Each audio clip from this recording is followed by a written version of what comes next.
welcome. You're listening to the BIV podcast. I'm Haley Wooden-Hastings, editor-in-chief of BIV, and this episode is sponsored by NoviPro Group. NoviPro and Partners recently released the 8th edition of their IT Trends Report, and my guest today will walk us through some of the headline findings, if you will, documented in the Canadian version of the report. Steve Small is the Director of Sales at Blair Technology Solutions, Inc. Steve, welcome to the show, and thanks so much for joining me. Well, thank you. Thank you. I'm happy to be here. We're pleased with the way this report's turned out this year.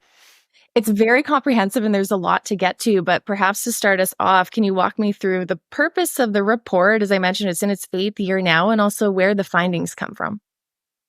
That's right. Yes, it is the 8th edition. What we've done at NoviPro Group is conducted a study with Leger Consulting to go out to reach out to businesses across Canada. So we touched over 450 different businesses of all sizes, so small, medium, and large enterprise, and really to get a finger on the pulse of how businesses perceive information technology and what are their priorities, what things are important to them for the upcoming year. So that's really the purpose of doing this annually. And of course, now that we've got several years of history behind us, we're able to track some of the trends and see what's changing and what's evolving and what are the key topics people are really zeroed in on.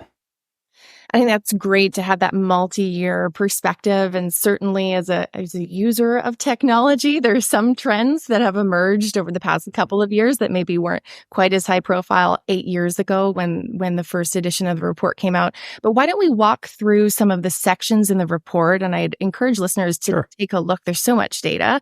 But the first section looks at the impact and influence of in IT. And Steve, what really jumps out to you as a key finding or key takeaways when it comes to the role of IT in business today? Yeah, I would say, there's certainly a high degree of involvement between IT and the IT decision makers in a business and the overall business leaders, the line of businesses. What the survey showed was about 80% perceive IT as a key stakeholder and involved in business making decisions. However, what kind of jumped as well was the fact that, 31% of companies actually perceive IT more as a necessary evil, which is, slightly at odds with the overall perception and the alignment. But I think through some of the sections, we'll see what that trend really tells us. But it's interesting that it's a bit of a dichotomy between, a true participant versus having to be there. That's so interesting because I've heard the phrase that every company now in some way, shape, or form is a tech company, or at the very least, companies are using technology to support their business. Why do you think there is maybe a disconnect between or labeling IT as this necessary evil rather than a core critical part of engaging and doing business? I think there's always been a perception that depending on how a company has structured their IT team, they might be viewed as a cost center versus a contributor to top line revenue, and therefore, possibly a drag on the bottom line versus some of the more strategic companies that were part of the survey tend to view it in the opposite way, which is that IT is more of a contributor to top line revenue and therefore margin on the business overall if used effectively. So again, across all sizes of businesses in all sorts of industries, you get different perspectives on that, which the report highlights. Fair enough. One statistic that jumped out to me was that 2/3 of Canadian companies say the state of their technology infrastructure is quote unquote functional. I don't know if that's a bad thing or a positive thing. What does that suggest to you, the use of the term functional to describe technology infrastructure? Yeah, it's a term that can be open for interpretation, but I think what it says to us that for those that are in the industry, it's doing its job effectively in most cases for the average user in the company that's interacting with the technology.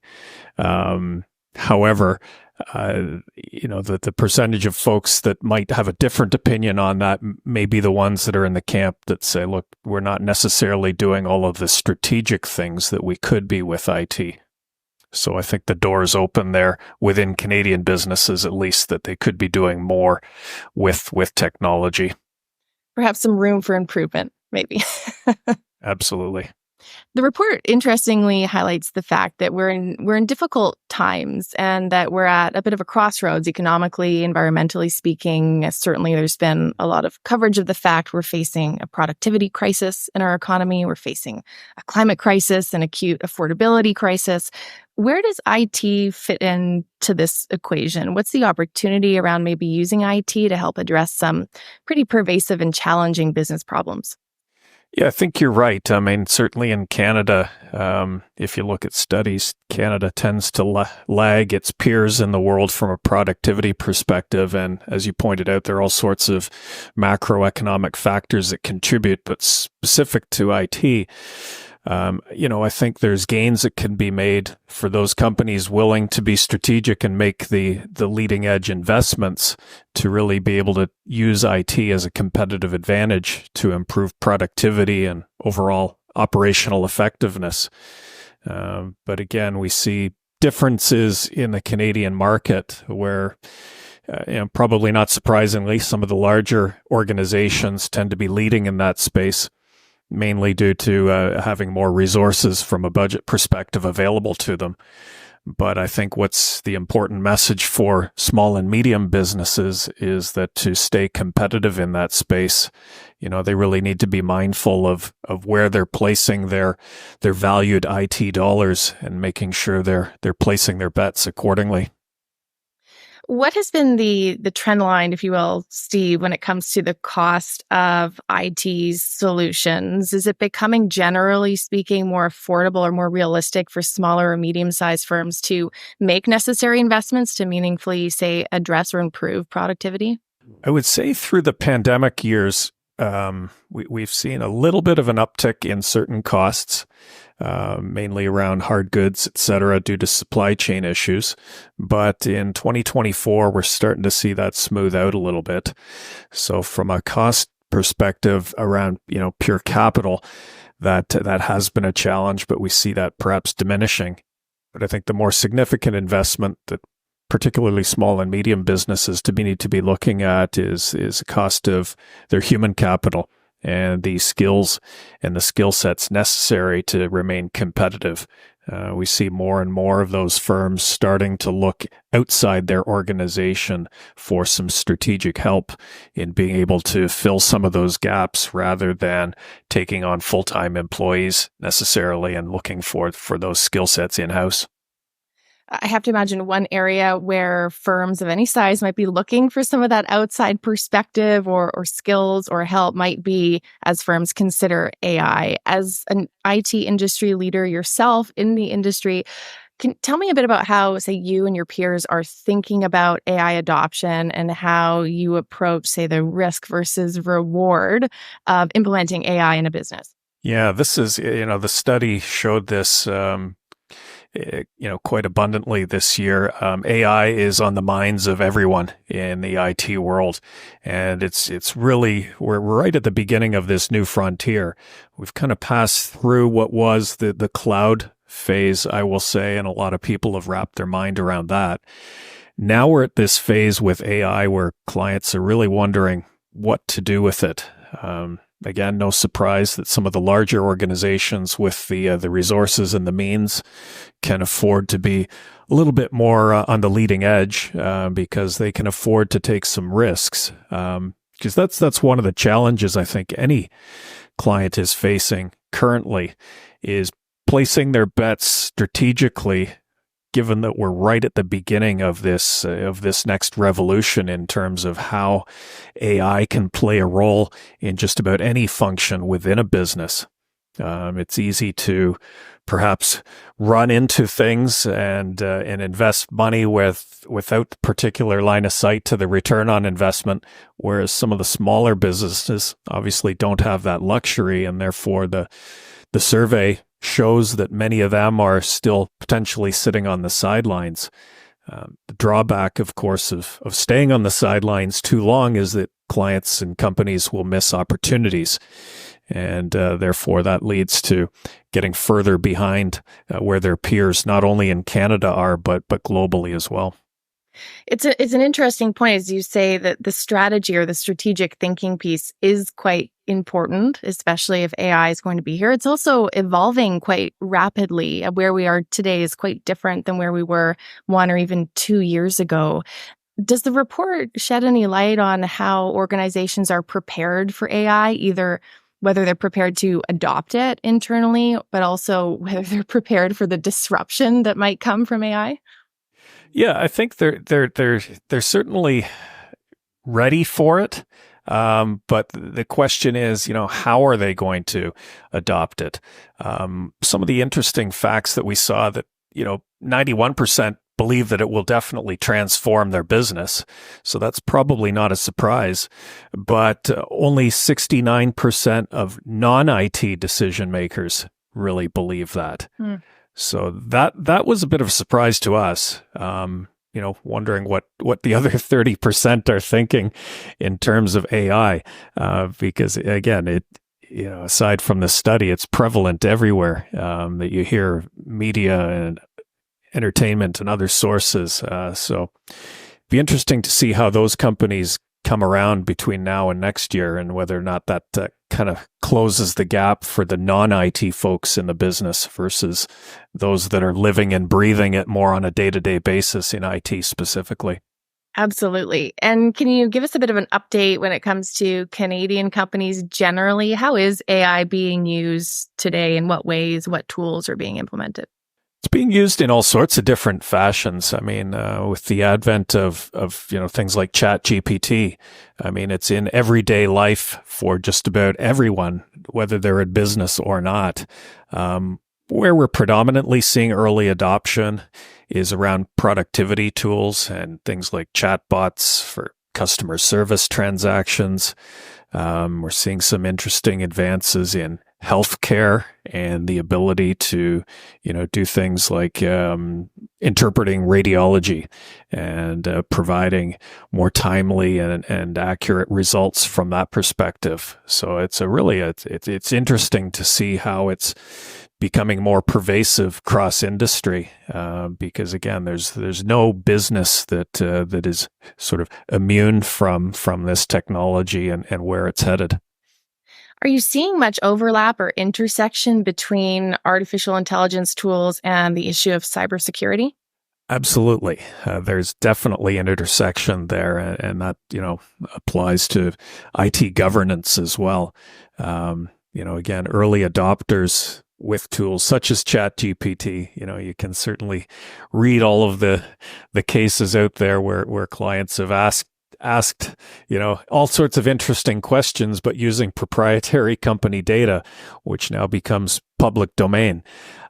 So, IT governance, data governance, and securing that data absolutely needs to be foundational as companies determine what their plans are for using AI and how they're going to infuse that into their business in order to protect not only corporate assets and corporate data that give them competitive advantage, but of course, from a data privacy perspective as well, exposing themselves to the threats of cybersecurity, or cyber attack rather, which are unfortunately continue to be extremely prevalent. Yeah, tell me a bit more about that. What is the state of cybersecurity among Canadian businesses? Are the necessary investments generally being made to ensure firms are cyber secure?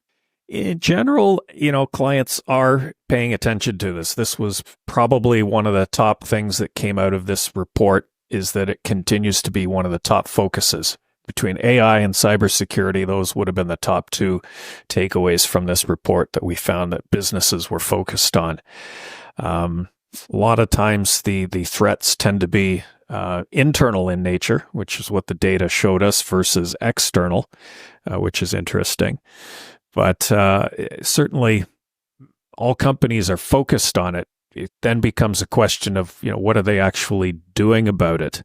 And do all of them have, cyber insurance as an example? And we're finding more than half do not.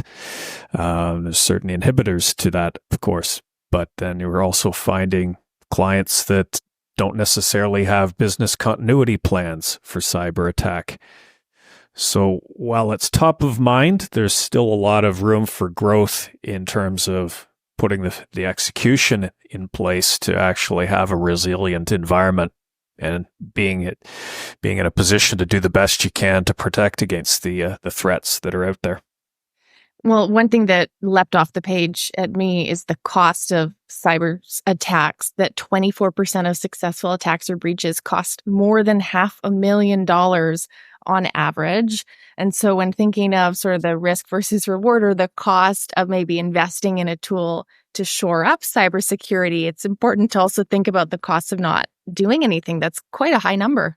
Absolutely. And, you combine that with the fact, I think it was nearly a quarter, 20 or 21% of companies were also reporting that they had been attacked or breached, which we assume to be on the low end of things, because there's probably a number of companies that don't want to make it public that they've been breached.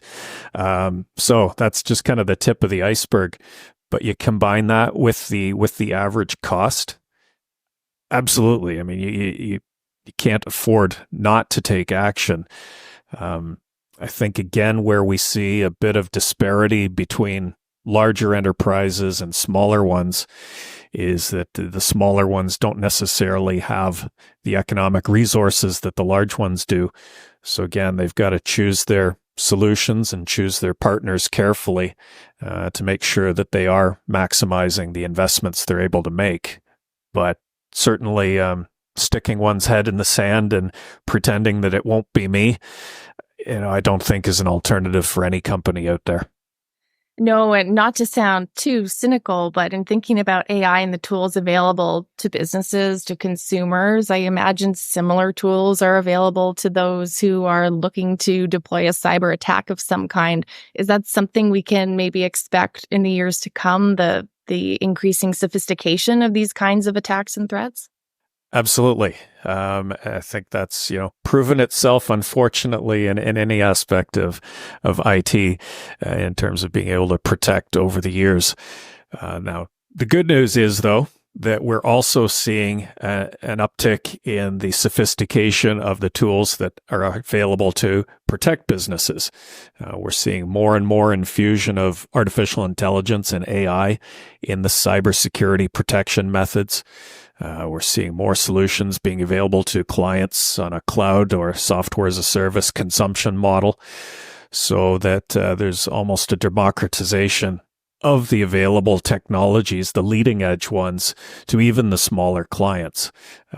They've just got to be aware and, again, working with a leading edge provider that can shepherd them towards the solution that best fits their needs and their budget.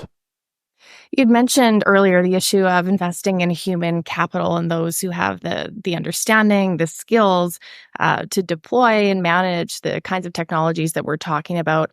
What would you say are the biggest challenges around IT hiring and human capital at this point in time for businesses? Well, what we've seen, particularly through the pandemic era, is that with people working particularly in the IT industry more and more remotely, what has that done from a Canadian perspective is that it's opened us up to, businesses in the US that are looking for resources, or even globally. And therefore, that talent pool, which was once confined nicely to Canada, is now exposed to the global market. Good for the employee. They've got choice. Maybe not so good for the Canadian businesses. And that's an interesting one as well, because we saw some geographical differences there as well, looking province to province. Quebec appeared to have a harder time actually attracting IT resources, whereas the rest of Canada, their problem was retaining the IT resources. So differences do pop up geographically, even within Canada as well. That's quite interesting. And we've been talking throughout this conversation a bit about some of the differences and the challenges faced by smaller firms versus larger firms. Would I be correct in assuming that it's a particularly tougher challenge for firms that are smaller in size versus those that maybe have the resources to invest more in attracting the right talent? It certainly can be. Yes, I think what a lot of respondents indicated was that it's helpful to retain talent if there's a good programs around education and training. Of course, that comes hand in hand with some cost. So obviously larger businesses are able to make those investments, and therefore retention of talent for them is a little bit easier. And that was one of the reasons why, was purely from a training perspective. But again, I think there's a certain aspect of, larger businesses attract people naturally because of name brand. It's a nice logo to have on a resume, perhaps. But ultimately, I think if clients or customers are providing interesting environments and interesting projects for resources to work on, then I think that's how they potentially counteract some of the strengths that the bigger companies have. One data point I found quite interesting and encouraging is that 80% of Canadian businesses plan to make at least one investment to modernize their technology infrastructure in the next year. And maybe they'll modernize some of that infrastructure they labeled as functional earlier in the report. Is this encouraging from your perspective? Is this a sort of a strong indicator of companies at least thinking along the right lines? I think it is. That, the fact that they've got the forethought to be making those strategic bets on whatever's coming next. And, many of them are looking at the infusion of AI as that next investment. But again, thinking about it and doing it tend to be two different things. So that's what we're going to be monitoring over the coming months and into next year. And hopefully when we see next year's report, we're going to see an uptick of those that are actually implementing the solutions, whether that be modernization, a continued march towards cloud, but more importantly, AI infusion into the business, as well as, increased spending around cybersecurity. Do you have a sense of how modern our Canadian businesses are from an IT perspective? And are there any interesting changes or differences sector to sector or province to province? We definitely see differences in the perception in terms of what clients think about modernization. And it seems to align with size of business. So the larger businesses seem to be more focused on modernization, and doing so because of security and compliance concerns as the driving factor. Whereas medium businesses, their top reason for looking at modernization was for return on investment and productivity. Then you look at small businesses, and their primary driver for doing modernization was actually integrating it with their existing infrastructure and capabilities. That was their primary concern. So interesting to see the range of driving factors across different sizes of business. I would say that one key driving factor from a geographical perspective that was consistent across Canada, at least, was that part of the reason for modernization had some element of security at its heart. So, while, encouraging to see that plays a role, security tends to be one of those things that's, more of a forced march versus one of business innovation. So again, it will be interesting to see if that evolves over time, if some of the Canadian businesses, kind of surface to the top to become more thought leaders in terms of how they're going to view modernization for competitive edge, not only in Canada, but globally. That's fascinating. And I'm curious, I'm here in Vancouver. What can you tell us about BC businesses, or frankly, businesses across provinces, and how provinces might compare when it comes to the investments they're making in IT? Are the findings of the report generally applicable across the country, or are there some interesting differences, let's say? Again, from a modernization perspective in particular, we found, unfortunately, Quebec seemed to trail the others, whereas BC happened to be one of the leaders in that respect.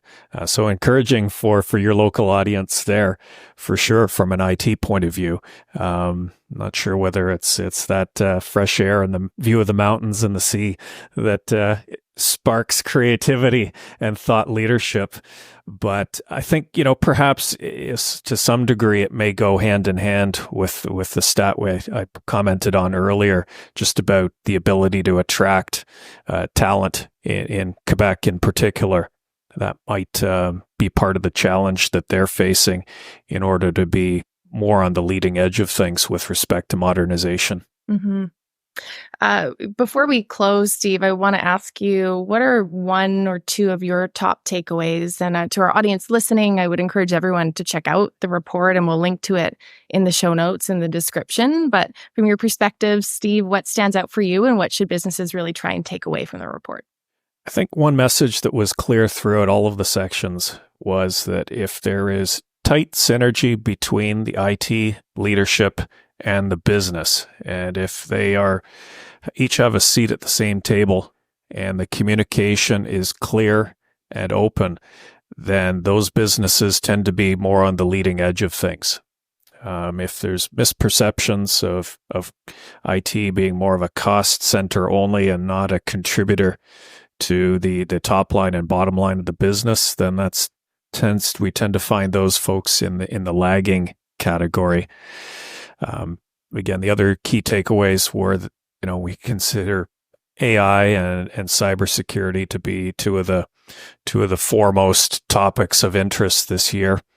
Again, it's going to be interesting to see how those folks actually put those practices into real adoption versus just thinking about it. Yeah, good intentions are great, right? But it is the investment and the action that will matter. Exactly. Well, Steve, it's been a pleasure speaking with you. Thanks for making the time. And I look forward to maybe having the opportunity to speak to you about the 9th edition of the report when that's ready. We would look forward to that. Thank you for the opportunity. I appreciate your time. My guest today has been Steve Small. He's the Director of Sales at Blair Technology Solutions, Inc. We've been talking about the IT Trends Report, the 8th edition of it from NoviPro Group. Again, you can find a link to that report, and I recommend you check it out in the show notes or the description below this episode.